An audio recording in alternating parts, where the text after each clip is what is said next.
प्यारे परीक्षार्थियों, आप सभी का हार्दिक स्वागत करती हूँ मैं आप सभी के अपने प्लेटफॉर्म टीचिंग परीक्षा पर।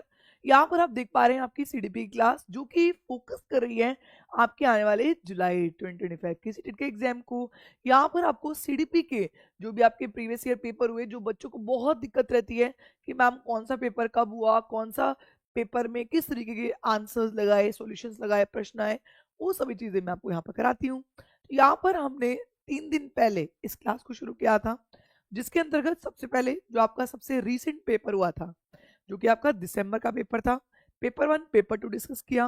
फिर कल हमने जुलाई का पेपर 1 डिस्कस किया और आज हम जुलाई का पेपर 2 डिस्कस करेंगे। बेटा एक ही साल में 3 पेपर देखने को मिले थे और इन तीनों ही पेपर्स को हम डिस्कस करेंगे। तो जल्दी से सभी परीक्षार्थी जुड़ जाएंगे और जुड़ते देंगे सबसे पहले एनर्जेटिक थम्स अप, और उसी एनर्जी के साथ अपनी क्लास को हम आगे लेके चलते हैं। आइए बात करते हैं सबसे पहले जो बच्चे हमारे साथ टेस्ट देते हैं उन सभी बच्चों के टेस्ट में क्या रहे स्कोर या ये। लेकिन उससे पहले एक प्यारा सा मोटिवेशन आपके लिए। सफलता की राह में ठोकरें खाकर गिरना आम है, लेकिन हर बार उठकर खड़े होना असल है। आप जब भी चलते हैं ना, आपको बहुत सारी ठोकरें मिलती हैं, आपको बहुत सारी प्रताड़ना मिलती है, लेकिन उन प्रताड़ना से आगे निकलना, अपने आप को दिखाना, अपने आप की एबिलिटी पर काम करना, ये सबसे बढ़िया आपका लक्ष्य निर्धारित होता है। ठीक है, चलिए तो फिर अभी सबसे पहले तो हम लोग बात कर लेते हैं कल के टेस्ट के कौन रहे टॉप 10 स्कोरर, जो आप सभी जानने के लिए बहुत एक्साइटेड होते हैं। तो सबसे पहले हम बात करते हैं टॉप 3 स्कोरर्स की। देखिए कल आपका 20 नंबर का टेस्ट था और इसके अंदर प्रियंका कुमारी, श्रीजी व्लॉग, शाओमी, ये 3 रहे कल के हमारे टॉप 3 स्कोरर। बाकी शीला लोन, मनीषा रावत, सुनीता कुमारी, अंजलि सिंह, सुग्रीव बस्तेदिया, आशा, ट्विंकल शर्मा, ये थे बाकी 7 स्कोरर्स। तो भाई सभी को बधाई। जो बच्चे रेगुलर टेस्ट दे रहे हैं उनको एक्चुअल टू एक्चुअल अपनी एबिलिटीज पता लगती जा रही हैं कि उनके अंदर क्या एबिलिटी है और उस एबिलिटी को किस तरीके से और बेहतर किया जा सकता है ना जी। चलिए तो फिर बच्चों की एबिलिटीज को मद्देनजर रखते हुए अपनी क्लास को हम लोग शुरू करेंगे। बेहतरीन जबरदस्त मस्त क्लास आपकी आज होने वाली है। तो आइए डिस्कस करेंगे अपनी आज की क्लास को। और आज हम जुलाई का पेपर 2 डिस्कस करेंगे। कल हमने जुलाई का पेपर 1 डिस्कस किया था। मैं आपको बता दूं, हमने दिसंबर से पेपर डिस्कस करना शुरू किया था, जिसके अंदर हमने 14 दिसंबर को जो आपके पेपर 1 और पेपर 2 हुए थे वो डिस्कस किए। इसके बाद हमने जुलाई का आपका पहला पेपर डिस्कस किया और आज हम दूसरा पेपर इसका डिस्कस कर रहे हैं, सेकंड पेपर डिस्कस करेंगे। तो अब नेक्स्ट आपको क्वेश्चंस मिलेंगे। तो एक बार जल्दी से सभी प्यारे परीक्षार्थी दे देंगे एनर्जेटिक थम्स अप और उसी एनर्जी के साथ अपनी क्लास को हम आगे बढ़ाएंगे। जल्दी से और जल्दी से दे दीजिए एनर्जेटिक थम्स अप, क्योंकि एनर्जी रहेगी बाबा तभी तो मजा आएगा। तो इसी एनर्जी के लिए ही हम पढ़ते हैं, इसी एनर्जी के साथ हम पढ़ते हैं और पेपर में एनर्जी आए इसी के लिए हम पढ़ते हैं। तो इसीलिए एनर्जी तो चाहिए ही चाहिए। आकृति की एनर्जी आ गई है भाई, Unity, Vandita, lovely girl, Shaheen Parveen, Nusrul, बहुत बढ़िया, सबकी एनर्जी यहाँ पर देखने को मिल रही है भाई, वेरी गुड। चलो तो फिर इसी एनर्जी के साथ अपनी क्लास को हम लोग शुरू कर रहे हैं। पहला प्रश्न आपकी प्यारी प्यारी और भी प्यारी स्क्रीन पर। चलिए, प्रोग्रेसिव एजुकेशन, प्रगतिशील शिक्षा, सबसे पहले तो कमेंट करके बताओ प्रगतिशील शिक्षा को दिया किसने। जल्दी से, अब तो याद हो जाना चाहिए भाई। 3 दिन मैंने आपको पेपर्स कराए हैं और ये तीनों के तीनों पेपर्स रिलेटेड थे। जो प्रश्न आपको कल के पेपर में देखने को मिला था, वही प्रश्न, वही सेम प्रश्न, लैंग्वेज बस थोड़ी सी ट्विल्ट की गई थी, वो आपको देखने को मिला था जनवरी के पेपर में। ठीक है जी, चलिए चलो आगे बढ़ो। प्रश्न नंबर 1, चलो चलो वंदिता कह रही है मैं आपका ब्लू आइज वाला जो वीडियो बनाया है वो रोज देखती हूँ और खुश हो जाती हूँ। अच्छा चलो बिल्कुल जी, एक ब्लू आइज वाला एक शॉर्ट्स है जो एक मजाक के लिए आपको कंसेप्ट सिखाया गया है, वो ब्लू आइज वाला शॉर्ट्स भी देख लीजिएगा। ओके चलो, प्रगतिशील शिक्षा में बच्चों को किस तरीके से देखा जाता है। तो अभी सबने कमेंट लिख दिया है, साक्षी पांडे, बहुत बढ़िया। तो प्रगतिशील शिक्षा को देने वाले थे जॉन ड्यूई। ठीक है जी। अब जॉन ड्यूई ने प्रगतिशील शिक्षा के लिए क्या कहा। उन्होंने कहा कि बच्चे मासूम होते हैं, उन्होंने कहा बच्चे आज्ञाकारी होते हैं और जो टीचर ने कहा बच्चे उसी का उपयोग करते हैं। ज्ञानवर्धक और अर्थ की रचना करने वाले होते हैं। और कमजोर और उनको सुरक्षा की जरूरत है। तो यहाँ पर प्रोग्रेसिव एजुकेशन में जॉन ड्यूवी कहते हैं कि जो बच्चे होते हैं बड़े प्यारे होते हैं।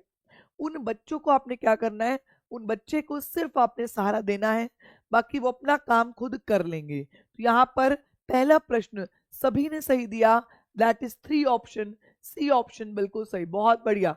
आगे चलिए बेटा, देखो मजाक मस्ती चलती रहेगी। हमारा प्राइमरी गोल है सिखाना और आपका प्राइमरी गोल है सीखना, समझना। तो मजाक मस्ती करते करते पढ़ते चलेंगे, लेकिन ये 5 महीनों में ये मान के चलो मेरे साथ शुरू से जुड़ो और आखिरी तक जुड़े रहना। मैं गारंटी दे रही हूँ, आप खुद बोलोगे कि मैम पहले से ज्यादा अच्छा हम लोग क्वेश्चंस को बना पा रहे हैं, हम लोग क्वेश्चंस को सॉल्व कर पा रहे हैं पहले से बेहतर। ठीक है, और कोई दिल्ली के आसपास अगर रहता है तो मेरे घर भी आ जाना, मैं उनको घर पे होम ट्यूशंस भी दे प्रोवाइड कर देती हूँ।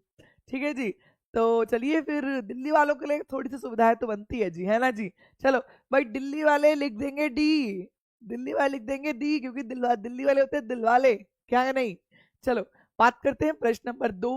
फीडबैक जो स्टूडेंट्स को दिया जाता है, जो प्रतिक्रिया बच्चों को दी जाती है, वो आप सबसे इफेक्टिव, सबसे प्रभावी कब होगी?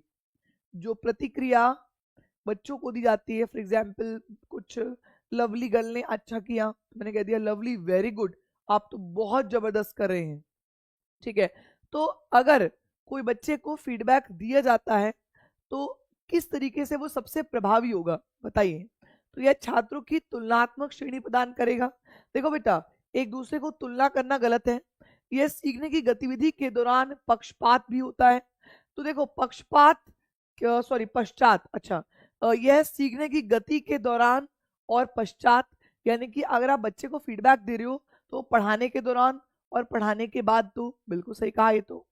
यह इस बात पर ध्यान केंद्रित करता है कि बच्चा क्या नहीं कर सकता, बजाय क्या कर सकता है। नहीं, देखो हम सिर्फ इसी पे ध्यान दे रहे हैं कि बच्चा क्या नहीं कर सकता, तो हम इस पे ध्यान मत दो बच्चा क्या नहीं कर सकता, बल्कि इस पे ध्यान दो बच्चा क्या कर सकता है। और यह वर्ष के अंत में परीक्षण, अंत में नहीं, जो भी आप बच्चे को फीडबैक देंगे, जो भी आप बच्चे को प्रतिपुष्टि देंगे, वो हमेशा पढ़ाने के दौरान दीजिए।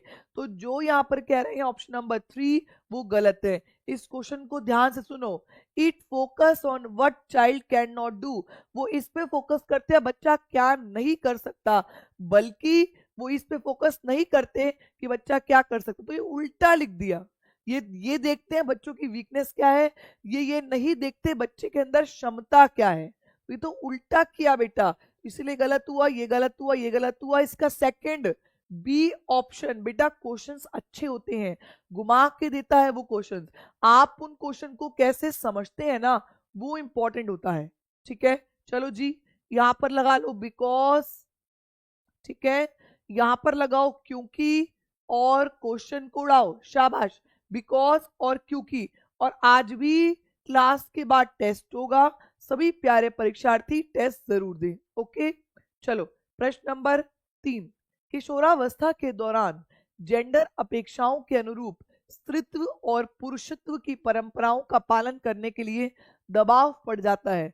जो आपकी एडोलेसेंस एज होती है ना, उसमें आपको फेमिनिन और मैस्कुलिन को समझने के लिए आप पर दबाव डाला जाता है, क्योंकि जेंडर और जेंडर भूमिका जो होती है वो जैविक होती हैं। बेटा जी, जेंडर और जेंडर भूमिका जैविक नहीं होती, क्योंकि मैंने आपको कहा जेंडर हमेशा सामाजिक होता है, वो हमेशा समाज में निर्माण होता है, वो कभी भी बायोलॉजिकल नहीं होता है। तो मेरे प्यारे परीक्षार्थियों, ए तो सही है, तुम लड़की हो तुम ऐसे करो, तुम लड़के हो तुम वैसे करो, ऐसा कहते हैं, बिल्कुल होता है, लेकिन जेंडर बायोलॉजिकल नहीं है। जेंडर जो होता है वो सोशियो कंस्ट्रक्ट होता है, सामाजिक रूप से निर्माण होता है। तो यहाँ पर ए तो सही था, लेकिन आर गलत हो गया। वेरी गुड जी, बहुत बढ़िया। प्रश्न नंबर 4 अब आ चुकी है सुनीता। है कोई सुनीता? है कोई सुनीता? सुनीता है सिर्फ 12 साल की लड़की, बड़ी प्यारी, बड़ी छोटी है है ना। एडोलेसेंस में अब आ रही है बच्ची। तो जो सुनीता है वो 12 साल की बच्ची है और वो क्या कर रही है, विशेष सांगतीय क्षमता, यानी कि वो जो बच्ची है ना वो क्या कर रही है, वो बढ़िया सा म्यूजिक एबिलिटी, उसके अंदर म्यूजिक की बड़ी तगड़ी क्षमता है। उसके माता पिता दोनों ही निपुण गायक हैं। देखो, एक तो उसको जो हेरिडिटी मिली म्यूजिक की वो उसके माँ बाप से मिली, दूसरा वो खुद भी बढ़िया गा रही है, और तीसरा उसके माँ बाप उसे उसकी आवाज को सुधारने के लिए ट्रेनिंग भी दे रहे हैं। तो एक तो हेरिडिटी हो गई यहाँ पे क्योंकि माँ बाप से मिली, और दूसरा एनवायरनमेंट दे रहे हैं, ट्रेनिंग दे रहे हैं। तो इसका आंसर क्या हुआ प्यारो, वेरी गुड। इसका आंसर हुआ एक तो अनुवांशिकता और दूसरा वातावरण। भाई पोषण की खाने की तो बात नहीं है, वृद्धि परिपक्वता जैसे से एज बढ़ती है अब अपने आप परिवर्तन उसकी बात भी नहीं है, और लैंगिक पहचान जेंडर लड़का लड़की की बात भी नहीं है। तो आंसर क्या हुआ परीक्षार्थियों, इसका आंसर हो गया तीसरा, heredity and environment. Very good, बहुत सिंपल प्रश्न है और मैं उम्मीद कर रही हूं सभी प्रश्नों को आप बढ़िया तरीके से सुलझा रहे होंगे। ठीक है नेहा मिश्रा जी, ये आपका जुलाई का पेपर 2 है बेटा जी। इसी साल के मैंने कहा था 2024 के तीनों ही सालों के प्रश्न मैं आपको यहां पर करा रही हूं, तो तीनों सालों के प्रश्न के लिए आप लोग जुड़ो। ठीक है चलो, प्रश्न नंबर 5, संवेदनशील अवधि वह समय अवधि है जिसके दौरान कुछ डैश विशेष रूप से सामान्य विकास के लिए महत्वपूर्ण होती है। सेंसिटिव पीरियड यानी कि वो इंपॉर्टेंट पीरियड है जो बच्चे के उस विकास के लिए इंपॉर्टेंट होती है। जैसे कि एग्जाम्पल सुनो, बच्चा जब इन्फेंसी में होता है, बच्चा जब शैशवावस्था में होता है जो कि जन्म से लेकर 2 साल तक अवस्था होती है, इसमें कहते हैं बच्चे की जो ग्रोथ होती है वो बहुत तेजी से बढ़ती है, जो वृद्धि होती है उसमें गति होती है, रैपिड ग्रोथ होती है, राइट। तो अब जब विकास में रैपिड ग्रोथ है तो ये क्या है, ये उसको ऐसा एनवायरनमेंट आपने देना है। तो याद रखो वंदिता जी, नो, सेंसिटिव पीरियड का मतलब होता है इंपॉर्टेंट पीरियड। कल भी बताकर आई हूं, जहां पर सेंसिटिव पीरियड लिखा हो वो इंपॉर्टेंट पीरियड कहलाया जाता है, वो क्रिटिकल पीरियड कहलाया जाता है, वो आपका ऑप्टिमिस्टिक ऑप्टिमिस्टिक पीरियड कहलाया जाता है। और ये आपको पर्यावरण में मिलता है। बच्चे का जब जो विकास होना है उस विकास के लिए जो आप बच्चे को वातावरण देते हैं वही वातावरण उसके लिए sensitive, important, critical, optimistic period होता है। बेटा पेपर में यही प्रश्न फिर आ जाएगा और फिर से आप लोग गलत करोगे, फिर से नंबर कटवाओगे। मैं कहती हूं अगर सीडीपी में 30 में 30 ले आए तो बाकी 60 नंबर ही तो चाहिए। क्या बाकी 4 सब्जेक्ट में आप 60 नंबर नहीं ला सकते? सोच समझ के चलो, अगर सीडीपी में 30 का लक्ष्य रख लिया, बाकी 4 सब्जेक्ट में बेटा जी 60 नंबर क्यों नहीं आएंगे? बाकी चारों सब्जेक्ट में अगर आप 20-20, 15-15 भी ले आए तब भी क्लियर हो जाओगे। तो ये दिमाग से खेलो, सीडीपी में 30 का टारगेट डालो, बाकियों में चाहे कम का टारगेट डालो चलेगा। सीडीपी में 30 का टारगेट बिकॉज आसान है, मुश्किल नहीं है, और कंसेप्ट भी बिल्कुल डिफिकल्ट नहीं दे रहा, वो मिले जुले कंसेप्ट दे रहा है। ठीक है, ये लक्ष्य निकालिए। ठीक है चलिए आगे बढ़ेंगे, बात करेंगे प्रश्न नंबर 6, विद्यार्थियों में समालोचनात्मक चिंतन को विकसित करने के लिए एक शिक्षक को क्या करना चाहिए? अगर आप चाहते हैं कि बच्चा क्रिटिकल थिंकिंग करे, बच्चा समालोचनात्मक चिंतन करे, यानी कि एक पक्ष को ना देखकर बहुत सारे पक्षों को देखकर उत्तर दे, तो आपको क्या करना होगा बताइए बेटा? क्या आपको केवल ऐसे प्रश्न जिनका उत्तर एक हो, उत्तर एक वालों में तो रटने की बात होगी। विद्यार्थियों को उनके संदेह सवाल पूछने के लिए हतोत्साहित करो। बेटा बच्चे को कभी भी सवाल पूछने के लिए डिस्करेज, हतोत्साहित नहीं करना, गलत। ऐसे सवाल देने चाहिए जिसमें निष्कर्ष और व्याख्याएं शामिल है, बिल्कुल। ऐसे क्वेश्चन दो जहां पर बच्चा इंफेरेंस कर सके, निष्कर्ष निकाले, विस्तार करे, टुकड़ों में तोड़ के समझे, बिल्कुल दो। चौथा, ऐसे सवालों से बचना चाहिए जिसमें विवेचन और विश्लेषण की आवश्यकता हो, बल्कि तो उल्टा लिख दिया, आपने तो बच्चे को विश्लेषण कराना है, ये कह रहे हैं ऐसे सवाल मत पूछो जिससे कि बच्चा एनालाइज करे, विश्लेषण करे, गलत हो गया। तो आंसर क्या हुआ मेरे प्यारो? आंसर आ गया तीसरा, give questions that involves inferences and explanations. ऐसे प्रश्न पूछो जिनसे बच्चा उत्तर दे सके और एक्सप्लेन कर सके। ठीक है, चलो जी, बहुत बढ़िया। आइए प्रश्न नंबर 7। और बेटा 110 बच्चे वॉचिंग पे चल रहे हैं, हमें इस संख्या को बढ़ाना है। आज हमारा टारगेट क्या रहेगा? 150 प्लस हम स्टूडेंट्स को अपनी क्लास में बिठाएं। तो ये टारगेट हम लोग देखिए, जब भी लक्ष्य बनाए सीधा बड़ा लक्ष्य ना बना ले। आप लक्ष्य को अगर धीरे धीरे करके बढ़ाते हैं तो आप लक्ष्य तक पहुंचते हैं। तो यहाँ पर हम भी लक्ष्य को बढ़ाएंगे और हम भी मैक्सिमम स्ट्रेंथ तक पहुंचेंगे। ठीक है, यही लक्ष्य हमें रखना है। ओके, चलो प्रश्न नंबर 7।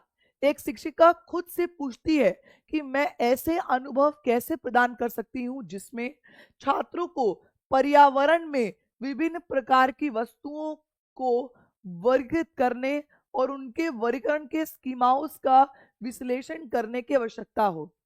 बेटा ये प्रश्न हॉवर्ड गार्डनर की बहुबुद्धि सिद्धांत से है।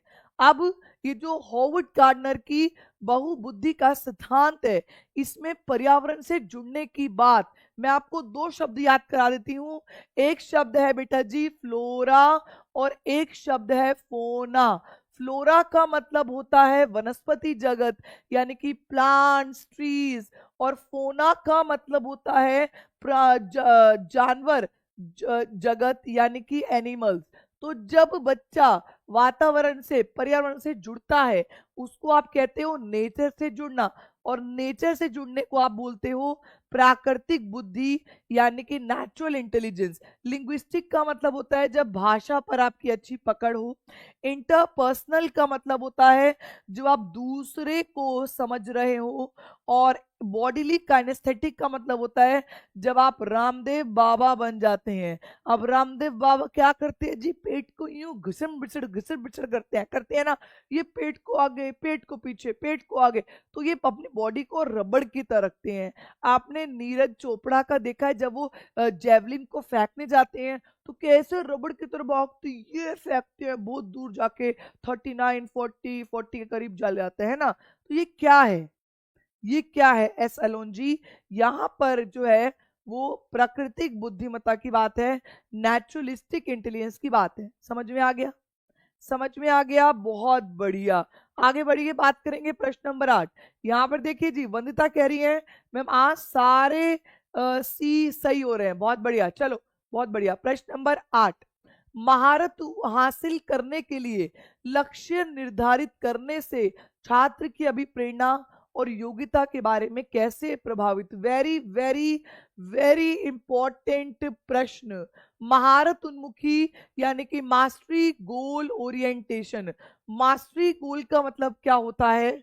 बेसिकली जब आप अपनी एबिलिटी पर काम करते हैं, मैं आपको हमेशा बताती हूँ ना, मास्टरी गोल्स का मतलब क्या है? जब आप अपनी एबिलिटी पर काम करते हैं, आप अपनी क्षमता पे काम करते हैं और अपनी क्षमता को बढ़ाने की बात करते हैं।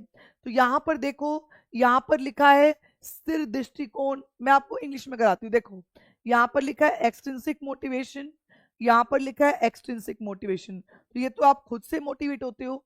अब यहाँ लिखा है इंट्रिंसिक, यहाँ लिखा है इंट्रिंसिक। चलो ठीक है, यहाँ पर लिखा है believe in the entity view of ability. Entity का मतलब है जो आपकी क्षमता है वो स्थिर है, और believe in incremental view. Incremental यानी कि वृद्धि मूलक, यानी कि आप अपनी एबिलिटी को बढ़ाने की बात करते हो। तो आप मुझे खुद बताओ, क्या स्थिर दृष्टिकोण सही है या वृद्धिशील दृष्टिकोण सही है? दिमाग से सोच समझ के आंसर दीजिए।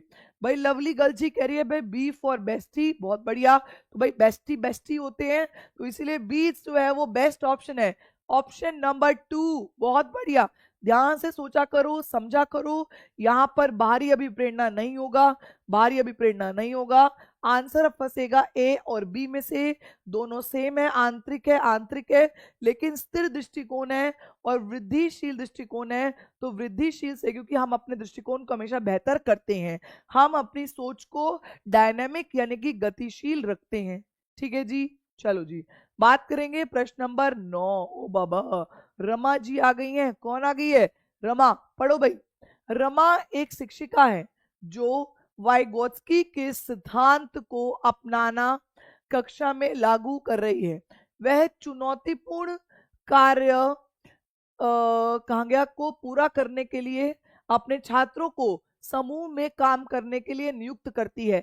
वो बच्चों को ग्रुप में पढ़ाना शुरू करती है। कार्य के दौरान एक छात्र एक महत्वपूर्ण संकल्पना को समझने के लिए संघर्ष कर रहा है। अब जब टीचर कार्य करा रही है तो बच्चा उस कार्य को नहीं समझ पा रहा, वो कार्य को करने में संघर्ष कर रहा है। तो ऐसे में टीचर क्या करेगी बताइए?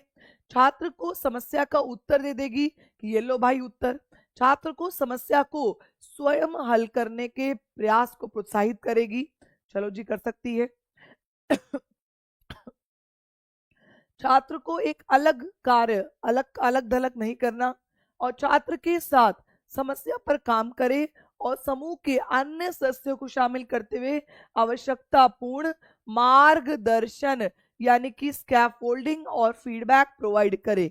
जो बच्चा काम नहीं कर पा रहा है आप उसको क्या करेंगे? स्कैफोल्डिंग और फीडबैक प्रोवाइड करेंगे। तो आपको पता ही है वाइगोत्स्की ने जब फीडबैक की बात कर रखी है, स्कैफोल्डिंग गाइडेंस की बात कर रखी है, तो बाकी ऑप्शन पे आपने ध्यान देना ही नहीं है। ठीक है जी, तो ऑप्शन नंबर 4। वेरी गुड जी, बहुत बढ़िया। और ये कितना बड़ा प्रश्न था, लेकिन बिल्कुल हल्का, बिल्कुल आसान प्रश्न था।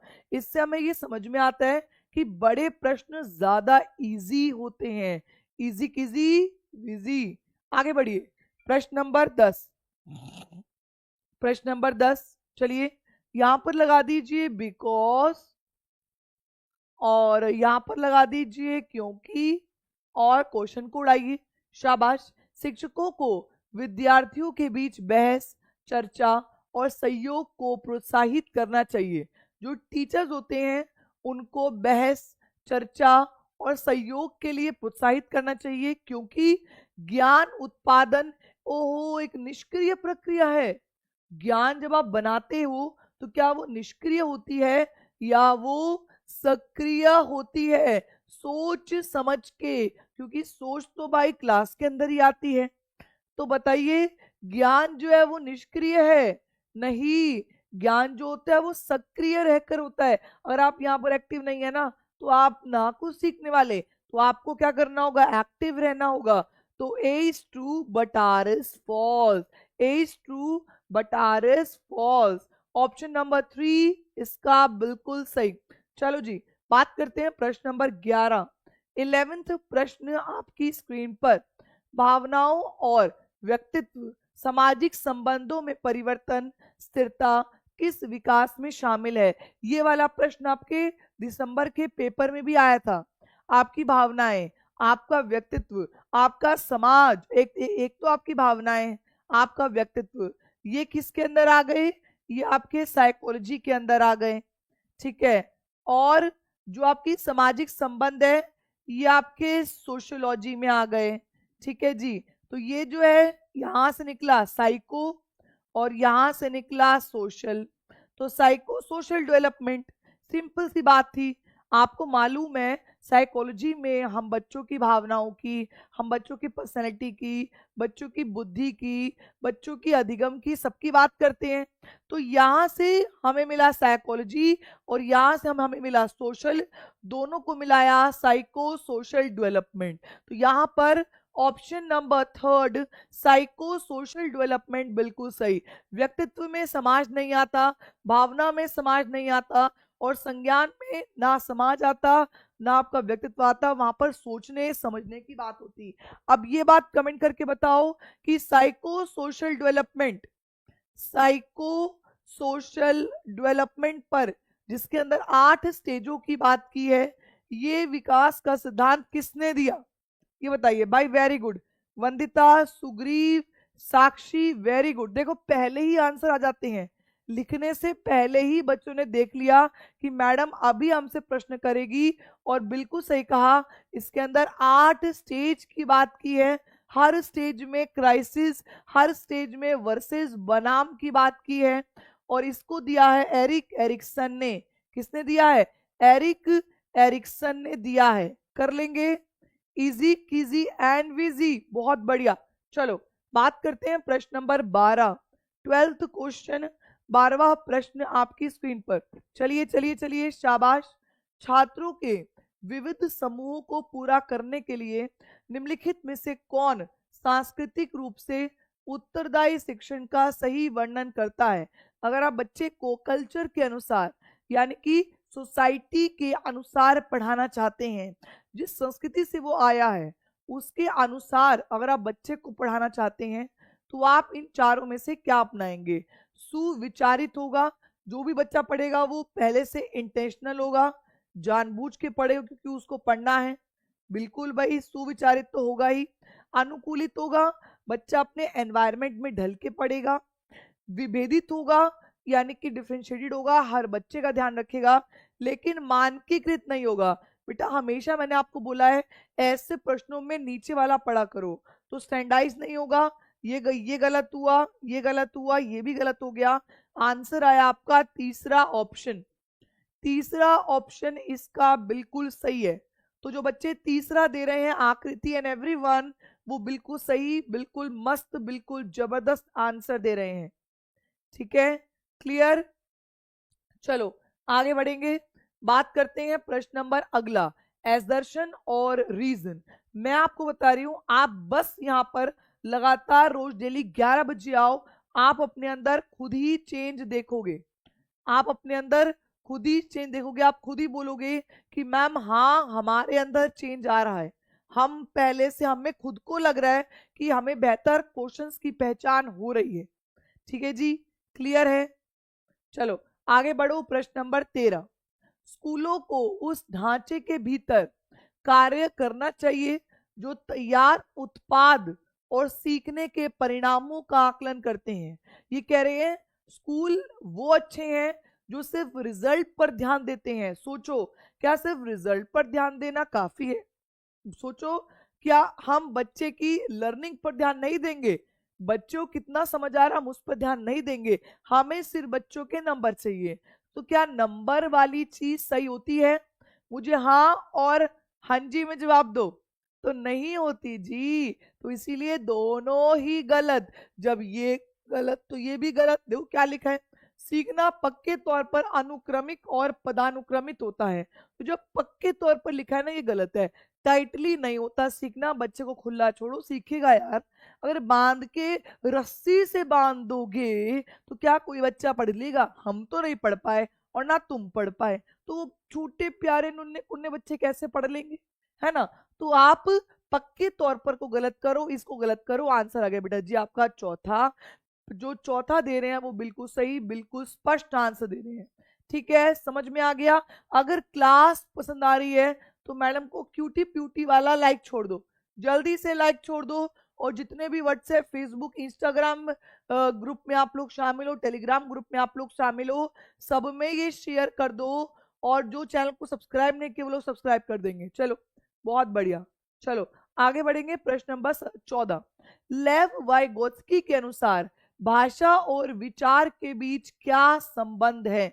जो लेव वाइगोत्स्की भाई साहब थे, वैसे हम लेव वाइगोत्स्की को मामा कहते हैं, तो लेव वाइगोत्स्की मामा ने लैंग्वेज यानी कि भाषा और विचार यानी कि थॉट, लैंग्वेज और थॉट के बारे में क्या कहा?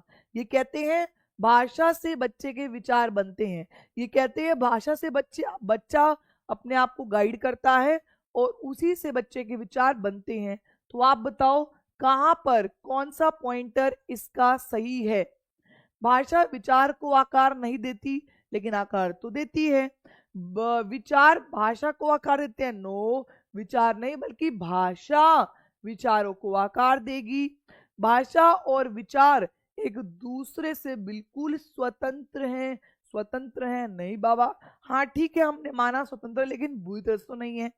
और भाषा और विचार विकास की जटिल विनिमय प्रक्रिया है, ये दोनों आपस में एक दूसरे से क्या करते हैं? कॉम्प्लेक्स वेज में जुड़ते हैं। बताइए जी। हाँ जी अनुष्का राय जी, तो यहाँ पर ऑप्शन नंबर 4 सही, क्योंकि ये दोनों कनेक्ट करते हैं और फिर बच्चे का विकास होता है। ये दोनों इंटर रिलेटेड, यानी कि आपके जटिल विनिमय प्रक्रिया है, इंटर रिलेटेड प्रोसेस है। तो ऑप्शन नंबर 4 इसका बिल्कुल सही हुआ। अब सबसे मुश्किल क्वेश्चन लगते हैं बच्चों को ये वाले क्वेश्चन देख के बोलते हैं उड़ी बाबा ये क्या हो गया, लेकिन ये प्रश्न आसान होते हैं। और आप ध्यान से इन प्रश्नों को पढ़ेंगे, आपको पता है कि क्राइटेरिया रेफरेंस क्या होता है, नॉर्म रेफरेंस क्या होता है, फॉर्मेटिव क्या होता है और समेटिव क्या होता है, तो आप इजीली इनको कवर कर पाओगे। ठीक है, तो आप पहले इस प्रश्न को पढ़ो और फिर बताओ कि क्या होगा सही आंसर। मानदंड संदर्भित मूल्यांकन, मानक संदर्भित मूल्यांकन, रचनात्मक मूल्यांकन और योगात्मक मूल्यांकन। पढ़ो जी। मानदंड क्या होता है, विशिष्ट विषयों की महारत शामिल होती है। क्राइटेरिया रेफरेंस में किसी भी टॉपिक पर हम मास्टरी करते हैं नहीं। क्राइटेरिया रेफरेंस में क्या होता है, पहले से क्राइटेरिया, पहले से स्टैंडर्ड जो होता है वो सेट किया जाता है, उसी के अनुसार आपकी चेकिंग होती है। ये गलत हुआ, किसी भी विषय पर महारत हासिल नहीं करते, गलत हुआ, क्योंकि यहाँ पर मिक्स सब्जेक्ट्स आते हैं। दूसरा, मानक संदर्भित, यानी कि आपके DSSB के एग्जाम्स, आपके KVS के एग्जाम्स, आपके BPSC वाले एग्जाम सारे आते हैं इसमें। साथियों के प्रश्न की तुलना होती है, भाई बिल्कुल सही कहा। मानक संदर्भित में क्या होता है, जो आपके फ्रेंड्स जो आपके साथ एग्जाम दिए होते हैं उनकी तुलना होती है। तो भाई बिल्कुल तुलना होकर फिर आपकी परसेंटाइल रैंक्स, प्रतांक रैंक बनाई जाती है। तो ये बिल्कुल सही है। नॉर्म रेफरेंस में कंपेयर करते हैं, फिर लिस्ट निकलती है। DSSB का पेपर याद कर लो, KVS का पेपर याद कर लो, इसमें बच्चों के नंबर को कंपेयर किया जाएगा और फिर लिस्ट निकलती है, और फिर आपका लिस्ट में नाम आया तो आप सिलेक्टेड, लिस्ट में नाम नहीं आया तो आप दोबारा एग्जाम देते हैं। ठीक है, तो ये सही है। रचनात्मक मूल्यांकन यह निर्धारित करना कि छात्र कक्षा से पहले और बाद में नहीं, कक्षा से पहले और बाद में नहीं, बल्कि कक्षा के दौरान क्या नई चीजें बना रहा है, ये भी गलत हुआ। योगात्मक मूल्यांकन, इसमें पेपर पेंसिल परीक्षण के साथ गैर लिखित व्यवहारों का विस्तृत विवरण नहीं, सिर्फ पेपर पेंसिल ही होता है इसमें योगात्मक में। तो आंसर क्या है अभी, very good, option number 2, option number B. बेटा लंबे प्रश्नों को देखकर डरना नहीं है, अगर आपका बेस स्ट्रॉन्ग है तो आप लोग कवर कर लेंगे। ठीक है मैम, अच्छा Anju Pande, okay okay, welcome welcome जी, वेलकम। ठीक है, चलो बात करते हैं अपने ऑफर्स की। तो देखिए बहुत बड़ी बात है, मतलब मुझे भी ये ऑफर देख के देखो हैरानी तो हुई, लेकिन ये बहुत बड़ी बात है कि आपके लिए दोबारा से स्पेशल ऑफर लाया गया आप सभी की डिमांड पर। अब ये स्पेशल ऑफर है क्या, 60% ऑफ। जी हाँ, 60% ऑफ लगा दिया गया है दोबारा से सभी कोर्स पर, क्योंकि आपकी डिमांड थी। और यहाँ पर BPSC, DSSB, BSTET, UP super TET, JTET, CTET, KVS, ये रहा आपका CTET। अभी CTET पर भी 60% ऑफ है, तो आप लगाएंगे कोड विनर, क्योंकि हमें बनना है विनर, तो विनर से आपको मिलेगा 60% का डिस्काउंट। बहुत बड़ी बात है, बहुत बड़ा अमाउंट आपको देने का नहीं, आपको सिर्फ 40% देने का। तो आज ही जुड़िए हमारे स्पेशल ऑफर के साथ, लिमिटेड टाइम के लिए होता है, आपको मालूम है। ठीक है, चलो तो बात करते हैं अपने प्रश्न नंबर 16। 16th प्रश्न, 16वां प्रश्न, निम्नलिखित में से क्या दृष्टि बाधित विद्यार्थियों को कक्षा में भागीदारी लेने में बाधा पहुंचाएगा। अब आपकी क्लास में वो बच्चे हैं जिनको ठीक से दिखाई नहीं देता, जिनको ठीक से दिखाई नहीं देता, विजुअल इंपेयरमेंट बच्चे हैं। अब आप विजुअल इंपेयर्ड बच्चों के लिए क्या करेंगे, क्या नहीं करेंगे, सॉरी, क्योंकि बाधा वाली बात है, हिंडर वाली बात है, तो क्या नहीं करेंगे। इलेक्ट्रॉनिक रूप से व्याख्यान बिल्कुल भाई उनको सुना देंगे। मुद्रित पाठ्य पुस्तकें, नोट्स नो, लिखी हुई पुस्तकें, प्रिंटेड टेक्स्ट बुक उनके लिए कोई यूज नहीं, बिकॉज वो देख ही नहीं पाएगा। अब मैं अगर देख नहीं पा रही तो मेरे सामने कुछ भी लिखा हो, क्या वो फर्क पड़ेगा, नहीं, ये गलत है। ये उभरी हुई रेखा, बिल्कुल उभरा हुआ छू के वो पहचान लेंगे, ये सही है। ग्राफिक सामग्री को स्पर्शीय, जो ग्राफ थे ना उसको आपने स्पर्श यानी कि बता छू के देख ले, ये भी सही है। लेकिन प्रिंट टेक्स्ट बुक और नोट्स जो है वो गलत है, गलत वाला पूछा था, हिंडर वाला पूछा था। तो क्या हुआ answer? Very good good good good. तो यहाँ पे दूसरा बिल्कुल सही। Very nice. ये है आप लोगों की स्पिरिट, और यही स्पिरिट रही तो पेपर डेफिनेटली निकलेगा। हम लोगों ने टारगेट बना के चलना है कि सीडीपी में जो टारगेट रहेगा वो क्या रहेगा? वो रहेगा 30 में से 30 का। तो ये स्पिरिट बना के चलिए। लॉरेंस कोलबर्ग ने बच्चों के नैतिक विकास का अध्ययन करने के लिए किस विधि का प्रयोग किया है? Which method did Lawrence Kohlberg use to study moral development of children? जो लॉरेंस कोलबर्ग ने अमेरिकन लड़कों पर जो शोध किया था उसके लिए उसने कौन से मेथड का यूज किया था? अब बताइए, एक आपसे क्वेश्चन पूछना बनता है कि लॉरेंस कोलबर्ग ने एक हाइपोथेटिकल सिचुएशन, एक परिकल्पनात्मक परिस्थिति रखी थी सामने किसके? अमेरिकन लड़कों के। तो आप मुझे बताइए वो जो डिलेमा रखी गई थी वो किस पर्सन की थी? क्या नाम था उस पर्सन की जिस पर डिलेमा? वेरी गुड भाई, यूनिटी। क्या बात है जी, बहुत ही बढ़िया। तो यहाँ पर आकृति, वेरी गुड जी। चंद्रकांता भाई, वेरी गुड चंद्रकांता। तो यहाँ पर हिंस की दुविधा रखी गई थी। ऑप्शन नंबर कौन सा सही होगा? बताओ जी। वंदिता, वेरी गुड, बहुत बढ़िया। तो यहाँ पर क्वांटिटेटिव शोध की बात थी। Moral dilemma children analyse responses conducting observation children during play और एक्सपेरिमेंटल। तो यहाँ पे क्या था? बच्चों के सामने वो दुविधाएं रखी गई थी और उस दुविधा पर बच्चे को समालोचनात्मक चिंतन करना होता था और अपनी राय व्यक्त करनी होती थी। तो हिंज की दुविधा, हिंज डिलेमा बच्चों सामने रखी गई थी। ठीक है जी, क्लियर है? चलो, यहाँ पर B is the right option. आगे बढ़िए। प्रश्न नंबर 18, कंस्ट्रक्टिविस्ट अप्रोच यानी कि निर्माणवादी रचनावादी उपागम। तो आप बताओ किस ऑप्शन में जो बच्चा है वो खुद लर्निंग बाय डूइंग करेगा, खुद करके सीखेगा? बताइए किस ऑप्शन में बच्चा लर्निंग बाय डूइंग करेगा, करके सीखेगा? डिस्कवरी, मीनिंगलेस, रोट या फिर रिसेप्टिव? बताओ एवरीवन, वेरी गुड। बताओ बताओ बताओ बताओ बताओ, वेरी गुड। देखो भाई, अर्थहीन कोई अर्थ ही नहीं है, यंत्रवध मतलब रटना, और ग्रहणशील सिर्फ रिसीव करना, खुद से काम ना करना। तो इसका आंसर क्या है? डिस्कवरी।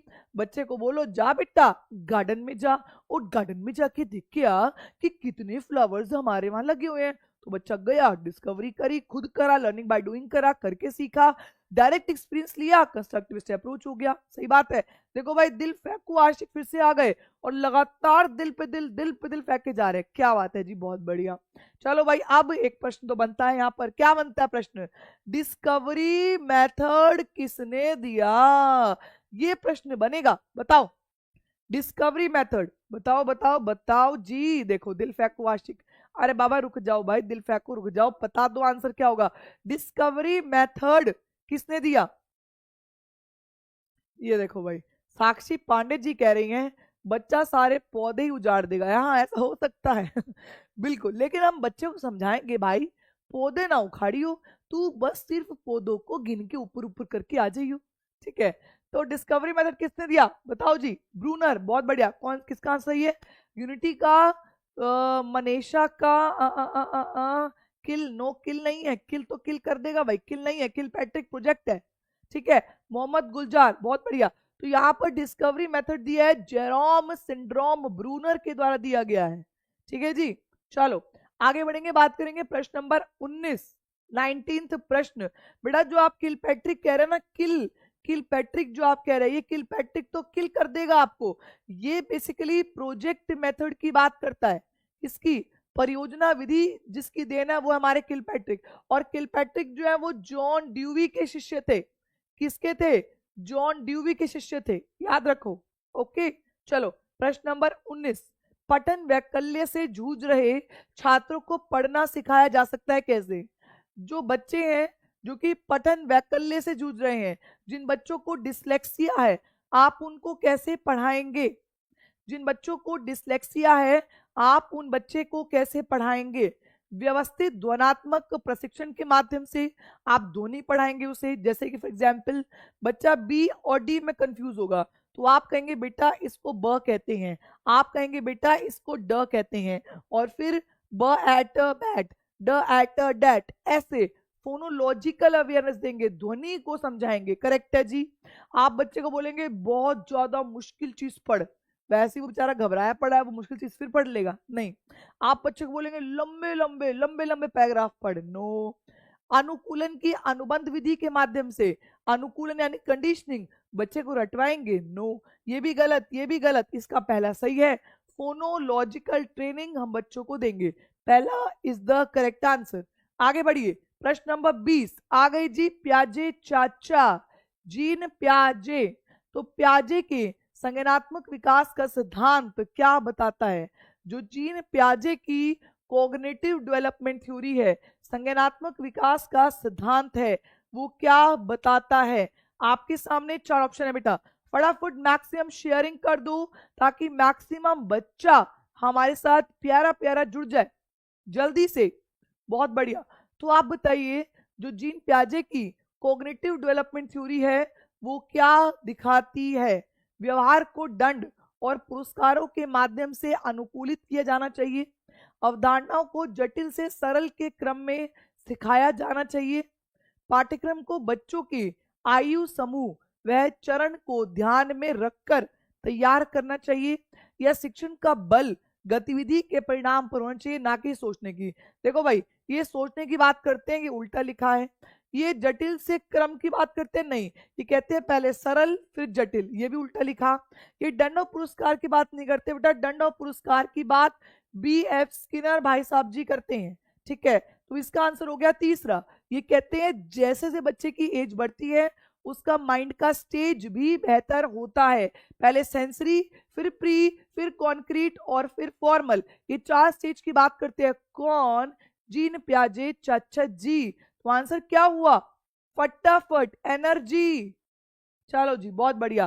तो ऑप्शन नंबर 3 करेक्ट। क्वेश्चन बढ़िया है, अच्छा लेवल है। आप और क्वेश्चंस को समझेंगे, कहां पे कौन सा क्वेश्चन एलिमिनेट करना है ये समझेंगे, तो you will gain definitely good marks in CDP। 30 out of 30 का टारगेट रखा है। चलो बात करेंगे प्रश्न नंबर 21। आप एक शिक्षक हैं जो अपने छात्रों को परासंज्ञानात्मक कौशल विकसित करने में मदद करना चाहते हैं। आप एक टीचर हैं जो अपने छात्रों में मेटा कॉग्निटिव एबिलिटी, यानी कि अपने संज्ञान पर संज्ञान करना, यानी कि जो पहले सोच चुका है उसी पर बच्चा दोबारा से सोचेगा। तो आप मुझे बताओ, जो मेटा कॉग्निटिव एबिलिटी है उसके लिए कौन सा सही होगा? बताइए। छात्रों को उनके प्रश्न में गुणात्मक प्रतिपुष्टि के बजाय अंक देना, तो अंक देने से क्या ही बच्चा अपने बारे में सोचेगा। ठीक है, छात्रों को अपने स्वयं के सीखने और सोचने की प्रक्रिया पर विचार करने के लिए प्रोत्साहित करना, जो पहले कर चुका है और जो पहले सोच चुका है उसी पर बोलो, दोबारा से सोचो और दोबारा से सीखो। बिल्कुल सही है। विद्यार्थियों को सत्रीय परीक्षा, यानी कि सिर्फ जो उसके असाइनमेंट्स हैं सिर्फ उसी में नंबर दे देना, या गृह कार्य सौंपने जिसके याद रखने, तो यहाँ पर रटने की बात है। तो यहाँ पर आंसर क्या है बेटा जी? Option number 2। बताइए। ऑप्शन नंबर 2 इसका बिल्कुल सही है। और मैं उम्मीद कर रही हूं कि मैक्सिमम बच्चों को ये प्रश्न समझ में आ रहे हैं। एक बार थम्स अप देके क्लियर करें कितने बच्चों को ये प्रश्न समझ में आ रहे हैं, क्योंकि आपका समझना ही मेरे लिए काफी है। अगर आप समझ पा रहे हैं तो वही मुझे चाहिए। तो एक बार कमेंट करके बताइए कि कितने बच्चों को ये प्रश्न समझ में आ रहे हैं, और जिनको भी आ रहे हैं वो थम्स अप देके मुझे क्लियर करे। चित्रलेखा ने थम्स अप दे दिया, बहुत बढ़िया। बाकी बच्चे भी थम्स अप दो। और देखिए 81 लाइक हो चुके हैं, बाकी प्यारे बच्चे भी लाइक कर दे जल्दी से। और ये सभी आपके पुराने प्रश्न है, इस हफ्ते पुराने प्रश्न कर लो। एक बात और मैं आपको बताना चाहूंगी, इस हफ्ते मेरी फैमिली में मैरिज के फंक्शंस रहेंगे, तो आपकी क्लास बीच में 2 दिन तक नहीं होगी। ठीक है, तो अब आप जब भी क्लास नहीं होगी ना, तो मैं नेक्स्ट डे आपको बता दूंगी कि क्लास नहीं है। तो आप प्रिपेयर है ना, आपको टेलीग्राम पे टेस्ट डलवा दूंगी, आप वहां पे टेस्ट कर लेना उन 2 दिनों के लिए। देखिए मोस्ट प्रोबेबल है कि 2 तारीख को और 3 तारीख को आपकी क्लास नहीं होगी, तो उस दौरान मैं आपको जो टेस्ट है वो टेलीग्राम पे डलवा दूंगी, आप वहां से टेस्ट कर लेना, ठीक है? क्लियर? चलो आगे बढ़ेंगे, बात करेंगे प्रश्न नंबर 22 निम्नलिखित। और बिल्कुल मतलब आपको पढ़ना है तो पढ़ना है।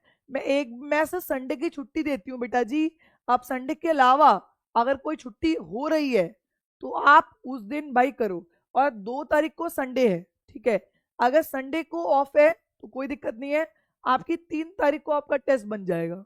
मैं पहले से ही सारी टेस्ट बनवा दूंगी। आंचल जी टेलीग्राम की आईडी है बेटा जी CDP/TP, मैं उसका लिंक भी शिबा मैम को बोल के डलवा देती हूँ, आपको लिंक भी मिल जाएगा, ठीक है?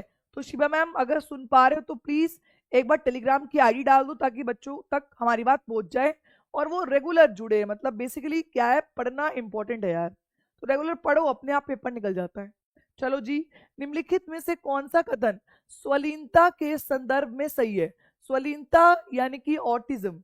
ऑटिज्म का बच्चा मैंने बताया था कैसा होता है, मैं नहीं कर, मुझे नहीं, ऐसा होता है। वो रिपीटेड अपनी बात को कहता है, वो कहने से डरता है, स्टेमर करता है, आई टू आई कांटेक्ट नहीं कर पाता, समाज से नहीं जुड़ पाता। वो कौन सा होता है? वो होता है ऑटिज्म स्पेक्ट्रम डिसऑर्डर का बच्चा। तो आप बताओ इन चारों में से ऑटिज्म के लिए कौन सा सही है? बताओ, पढ़ो, शाबाश। और बेटा किसी और का मत देखो, अगर सबने भी बोला तो आप भी बोलोगे, ऐसा कुछ नहीं है। सोच समझ के, क्योंकि सोच जो है वो क्लास में ही आती है, गलत मत जाओ, ठीक है?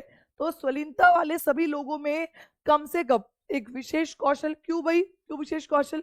हमें क्या पता 1 है, 2 है, 3 है, ठीक है? तो कम से कम 1 है, गलत है।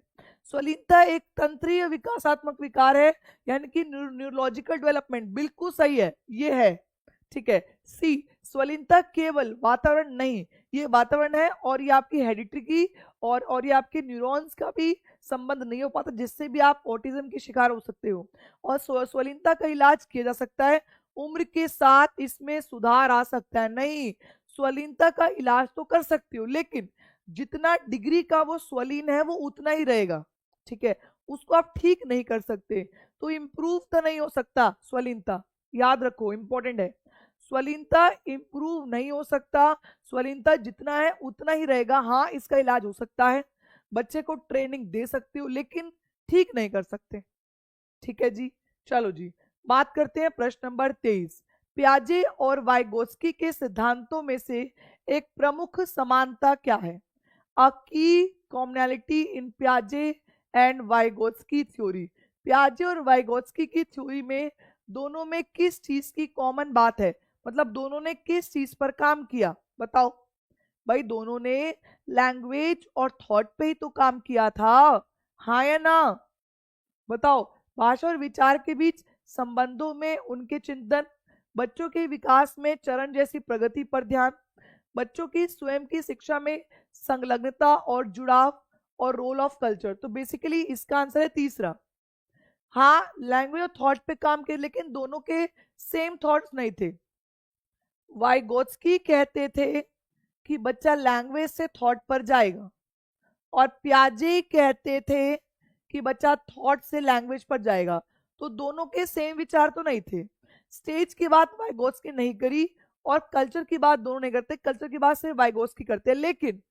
लेकिन दोनों ने कंस्ट्रक्टिविज्म की बात तो करी है, दोनों ने रचनावाद की बात तो करी है बाबा। तो रचनावाद की किसकी बात करी? पहले तो मुझे कमेंट करके बताओ, प्याजे ने कौन से कंस्ट्रक्टिविज्म की बात की, और फिर बताओ वाइगोत्स्की ने कौन से कंस्ट्रक्टिविज्म की बात की, ये बताओ, ठीक है? साक्षी जी कह रही है मैम आपने जज्बात बदल दिए। हाँ हाँ, अब तुम बोलोगे मैम आपने तो अरमान ही बदल दिए, अरमान बदल दिए, जज्बात बदल दिए, क्या क्या बदलूं मैं तुम्हारा? माइंड को बदलना चाहती हूँ, जज्बात तो चलो रहने ही दो तुम, ठीक है? देखो भाई, प्याजे ने रेडिकल कंस्ट्रक्टिविज्म यानी कि मौलिक कट्टरवाद निर्माणवाद की बात की है, वहीं पर वाइगोत्स्की मामा ने किसकी बात की है?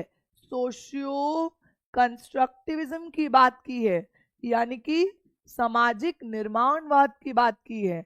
तो प्याजे और वाइगोत्स्की याद रखो। ठीक है, क्लियर? चलो जी, आगे बढ़ेंगे, बात करेंगे प्रश्न नंबर 24। चलो, बिकॉज और क्योंकि लगाओ और क्वेश्चन को उड़ाओ। चलो शाबाश, बिकॉज और क्योंकि एंड क्वेश्चन उड़ा। चलो चलो चलो चलो, शाबाश, बिल्कुल एक्टिव पार्टिसिपेट कीजिए बेटा जी। चलिए, शिक्षकों को शिक्षार्थियों के बीच व्यक्तिगत विभिन्नता का सम्मान करना चाहिए और सभी शिक्षार्थियों की आवश्यकताओं के अनुसार अपने शिक्षण को समायोजित। बिल्कुल सही है भाई, बच्चों के अनुसार आपको अपनी विधियां बदलनी होगी, क्योंकि शिक्षकों को विविध पृष्ठभूमि के शिक्षार्थियों को पढ़ाते समय उनके बीच सहयोग, समूह कार्य और बातचीत से बचना चाहिए। नहीं बाबा, बातचीत से नहीं बचना है, बल्कि सहयोग बातचीत तो देनी है। यहाँ पर अवॉइडनेस को गलत कर दिया, यहाँ पर ए सही, तो ए सही एंड आर इज रॉन्ग, ए सही एंड आर इज गलत, ये इसका तीसरा बिल्कुल सही है। A is true and R is false. चलो प्रश्न नंबर 25 बेटा, बहुत बढ़िया। और देखिए 81 लाइक है, बाकी बच्चे क्यों लाइक नहीं कर रहे? बाकी हमारे प्यारे प्यारे बच्चे क्यों लाइक नहीं कर रहे हैं? क्या वो मैम को लाइक नहीं करते हैं? बताइए ना, चलिए बताइए ना। तो प्रश्न नंबर 25, किस अधिगम की रणनीति में बच्चों द्वारा दूसरे को सिखाना शामिल है जो उन्होंने सीखा है? बताइए, किस लर्निंग के अंदर बच्चे को सिखाना शामिल है? बच्चे को सिखाना, अब बच्चा मुझे कुछ सिखाएगा, मैं तुम्हें कुछ सिखाऊंगी, दोनों आंखों में आंखें देखकर एक दूसरे को सिखाएंगे, उसको क्या कहा गया? बताओ।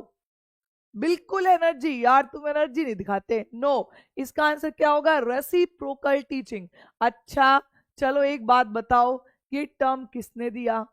ये जो टर्म है रेसिप्रोकल टीचिंग, यानी कि पारस्परिक शिक्षण, ये किसने अपनी थ्योरी में दिया? ये बता दो, मान जाएंगे भाई, मान जाएंगे। चलो चलो भाई, यूनिटी के लिए तालियां।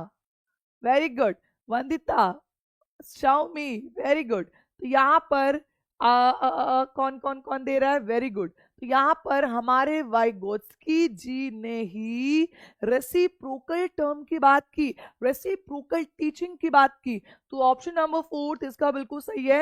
एक्सपोजिटरी का मतलब होता है लेक्चर देना भाई, लेक्चर लेक्चर लेक्चर।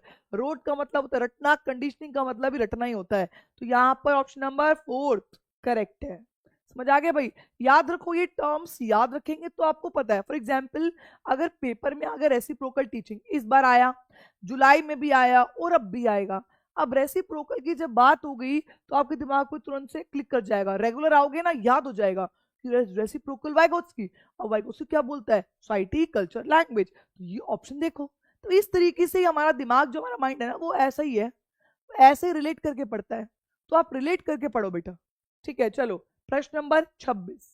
और एनर्जी पूरी क्लास में, मुझे कोई दिक्कत नहीं होती, 1.5 घंटा ले लो क्लास, तुम 2 घंटा ले लो, मेरे को कोई भी प्रॉब्लम नहीं होती, मैं ले लेती हूँ। ठीक है, लेकिन मुझे एनर्जी चाहिए होती है, क्योंकि जितनी मेरी होती है ना एनर्जी, उतनी आपकी चाहिए होती है मुझे, बस ये ध्यान रखो। ठीक है, चलो ए और आर पढ़ो।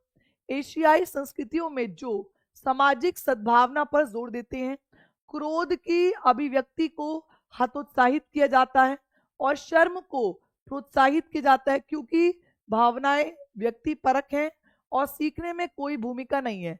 देखो भाई, यहाँ कह रहे हैं कि शर्म को एनकरेज किया जाए, ये बात सही है, लेकिन जो भावनाएं होती है वो व्यक्ति परक होती हैं, वो आपके सीखने में कोई रोल निभाती, सीखने में तो रोल निभाती है।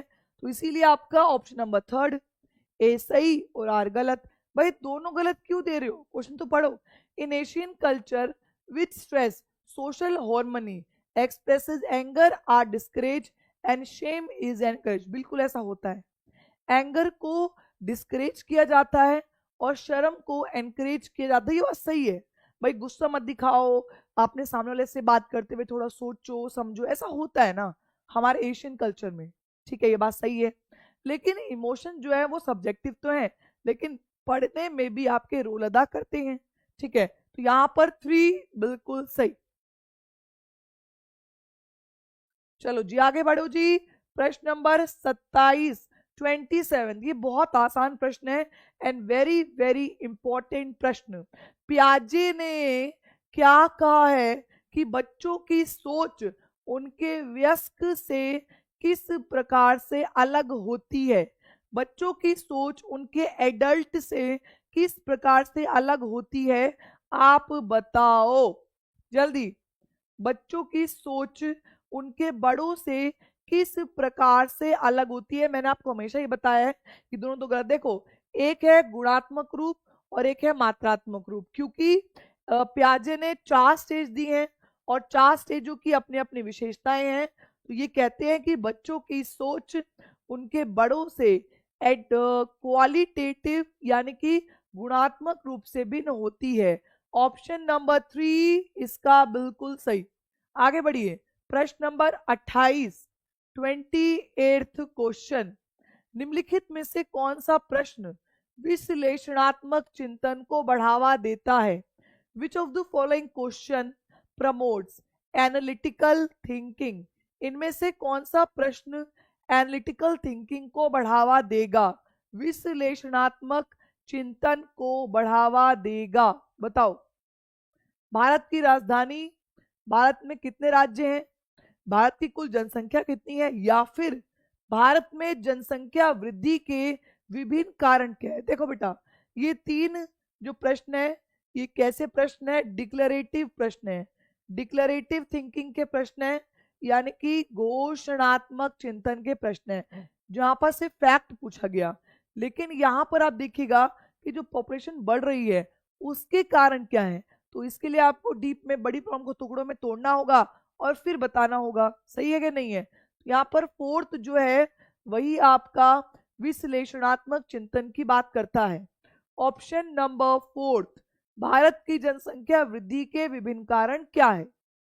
ठीक है, चलिए आगे बढ़ेंगे, बात करेंगे प्रश्न नंबर 29, इंक्लूसिव एजुकेशन यानी कि समावेशी शिक्षा। बताओ जी, समावेशी कक्षाएं जो होती हैं उनके अंदर आपको क्या देखने को मिलता है?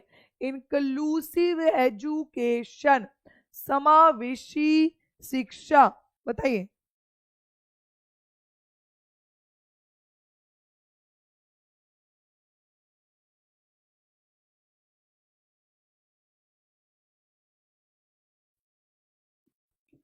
बताओ भाई, को पहचानना चाहिए हर बच्चे एक ही दर से एक ही समय पर।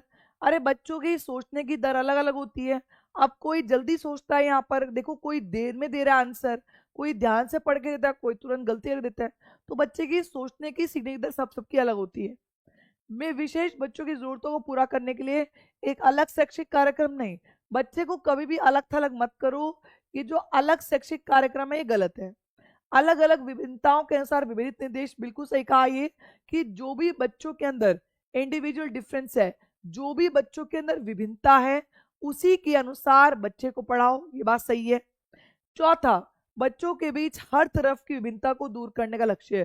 देखो बेटा, विभिन्नता को दूर नहीं करना होता, विभिन्नता के अनुसार पढ़ाना होता है।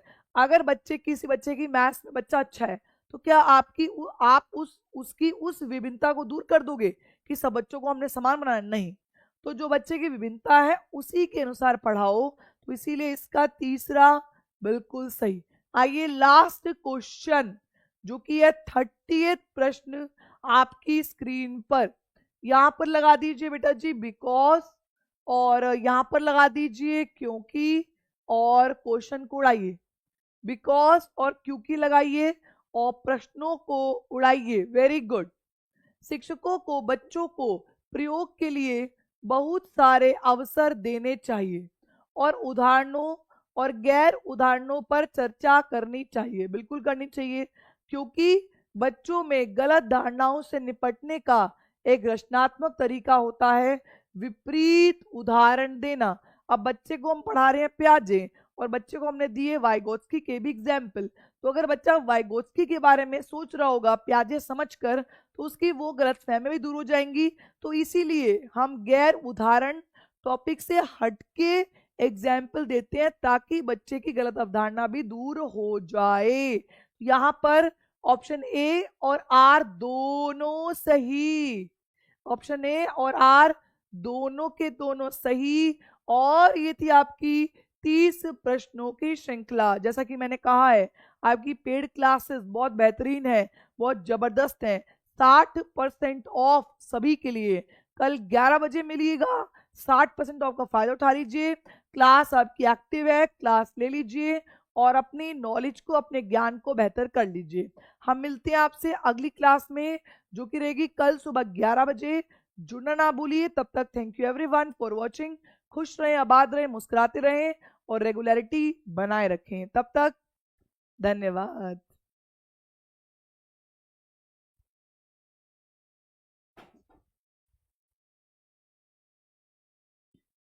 और भाई अभी टेस्ट आ रहा है, कमेंट्स बॉक्स में आप सभी बच्चे टेस्ट जरूर दीजिएगा।